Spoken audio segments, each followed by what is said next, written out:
Welcome to Reflections on Immanuel Kant's a priori theory and the logic of human action, Part 3. Part 1 of this video series was about knowledge independent of experience, that is, a priori knowledge as outlined by the Prussian philosopher Immanuel Kant in his Critique of Pure Reason. Part 2 discussed the fact that economics can be conceptualized as an a priori science of human action, but not as an empirical science. This video, the third and final part, is about the practical significance if and when economics is not practiced as an empirical science, but as an a priori science of human action. You may be asking yourself at this point, what speaks against practicing economics as an empirical science? Why can't we do the same thing in economics as in the natural sciences? That is, making hypotheses and validating their truth value through experiments and observations. The answer is because economics is about human action. And human action is always unique. It cannot be repeated in the same way as it is possible in natural science experiments. Murray Rothbard put it succinctly. It is the essence of human beings that they act, that they have goals and purposes, and that they try to achieve those goals. Stones, atoms, planets have no goals or preferences. Hence, they do not choose among alternative courses of action. Atoms and planets move or are moved. They cannot choose, select paths of action, or change their minds. Men and women can and do. Therefore, atoms and stones can be investigated, their courses charted, and their paths plotted and predicted, at least in principle, to the minutest quantitative detail. People cannot. Every day people learn, adopt new values and goals, and change their minds.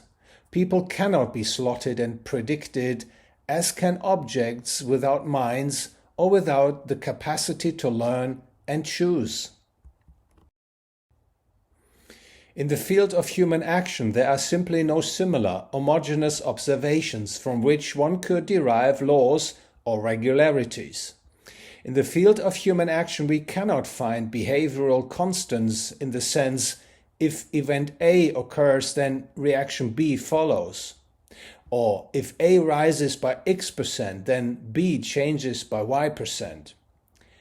This can be explained by an a priori truth, namely humans' ability to learn, which means, as explained in part 2 of this video series, that human action cannot be imagined as a constant impulse response function without running into a logical contradiction, thus saying something false.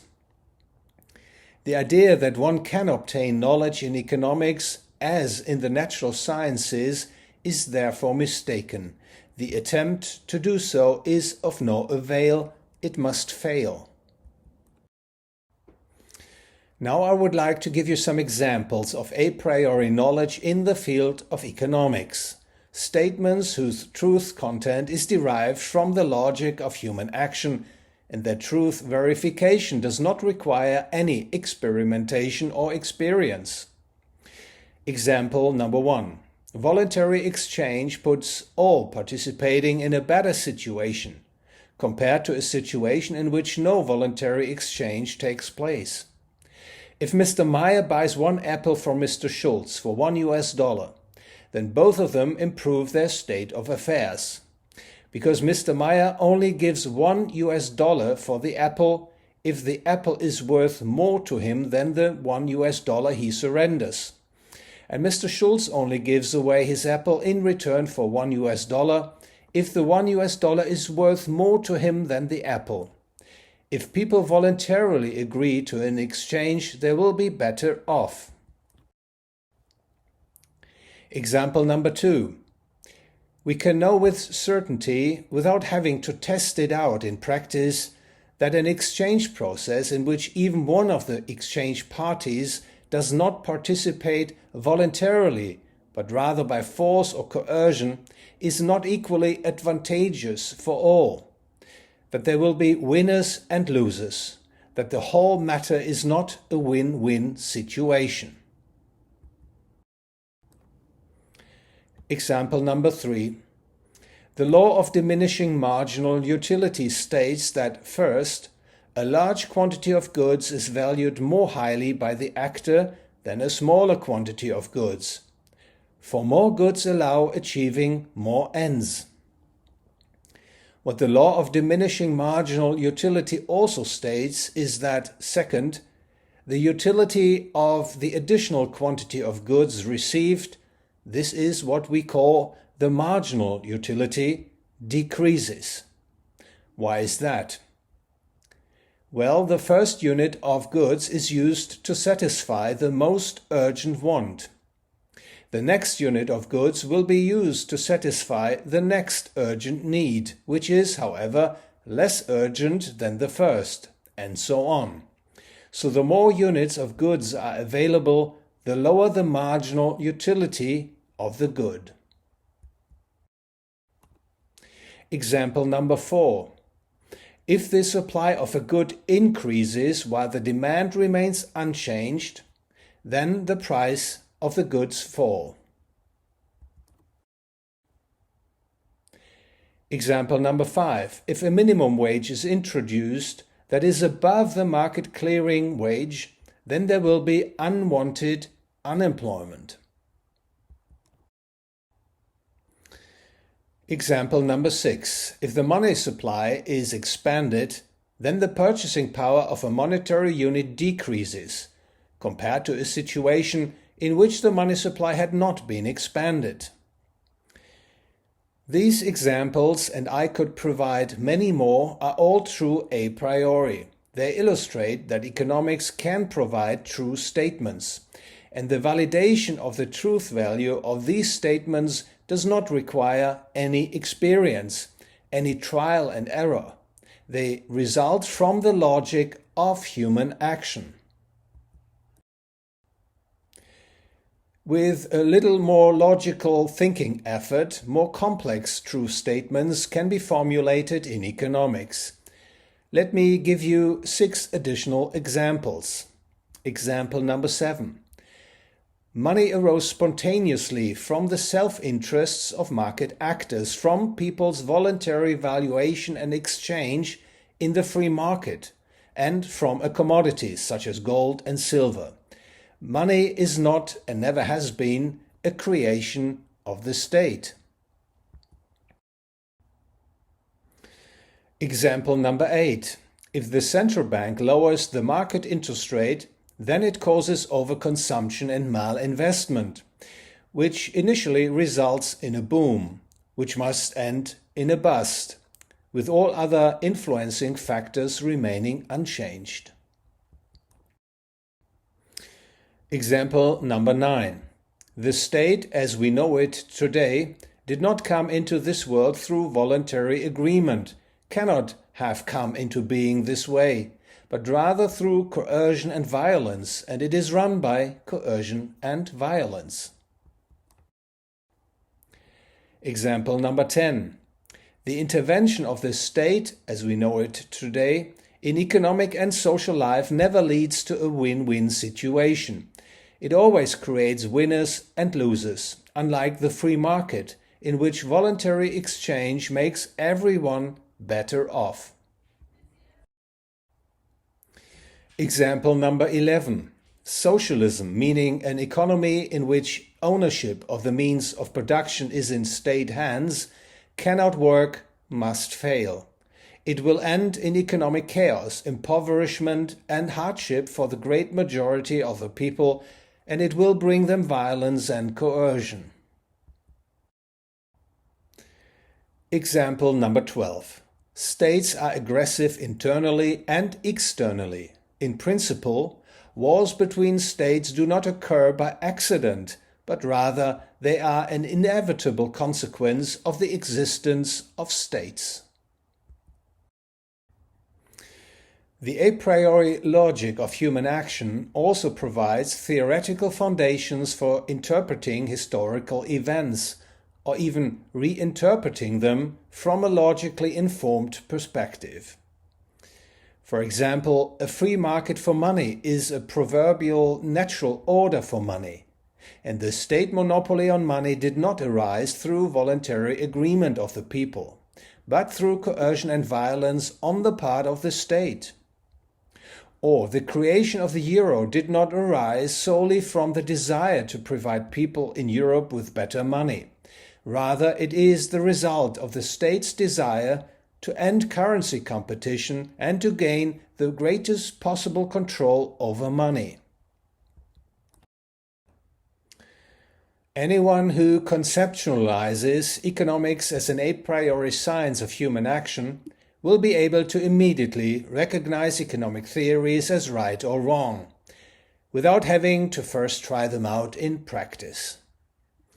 Things are very different if economics is seen as an empirical science. Anyone who understands economics as an empirical science cannot avoid trying out basically every well-sounding promise in practice, because there is supposedly no other way of determining its truth value. But if everything depends on trying things out, then even the most absurd promises have the chance of being put into practice. A few examples may illustrate this point. Let's use unbacked paper money instead of gold and silver money, because then our economies will grow faster.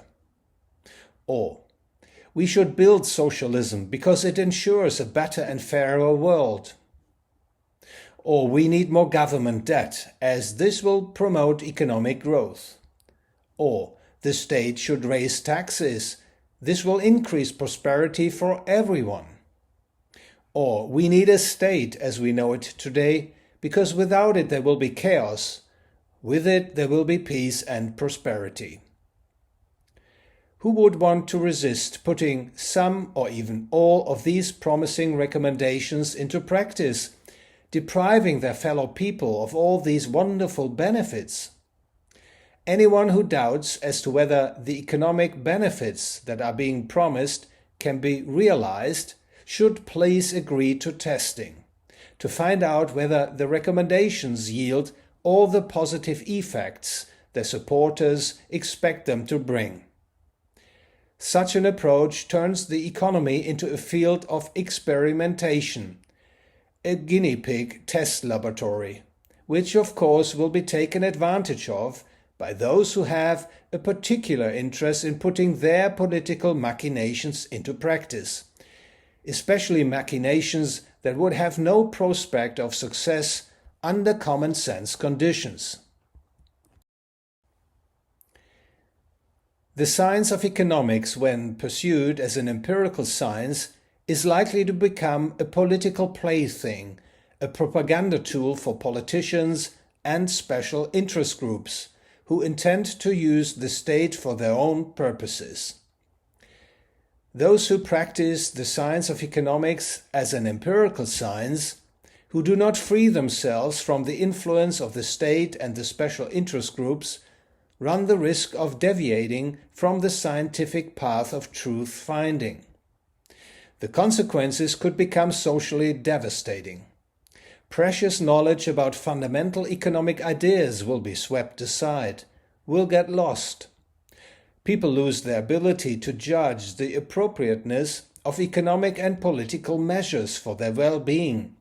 They are lured in the wrong direction by false promises, can easily be manipulated by made-up narratives, suffer a loss of freedom and prosperity.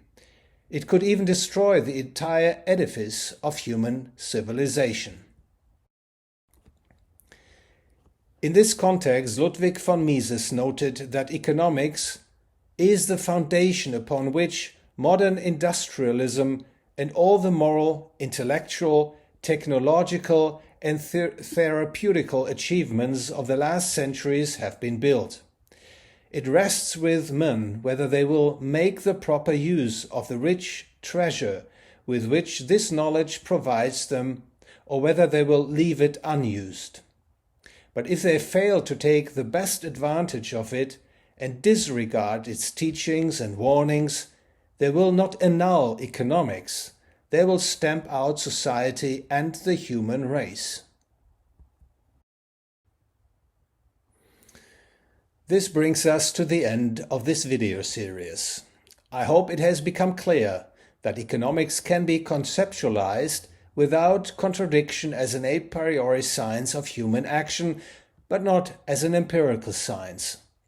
This insight is of far-reaching importance. It is much more than just of academic interest. It is the key to true knowledge in the field of human action, which is indispensable for making correct decisions that lead us to success and to avoid false choices that lead us to failure. It directly influences the development of mankind, the lives of millions, even billions of people on this planet. I therefore hope that my 3-part video series encourages a broader discussion about the right scientific approach in economics. And now I say thank you very much for your attention and your perseverance. If you enjoyed the video, please like and share it, ring the bell, and please follow my channel.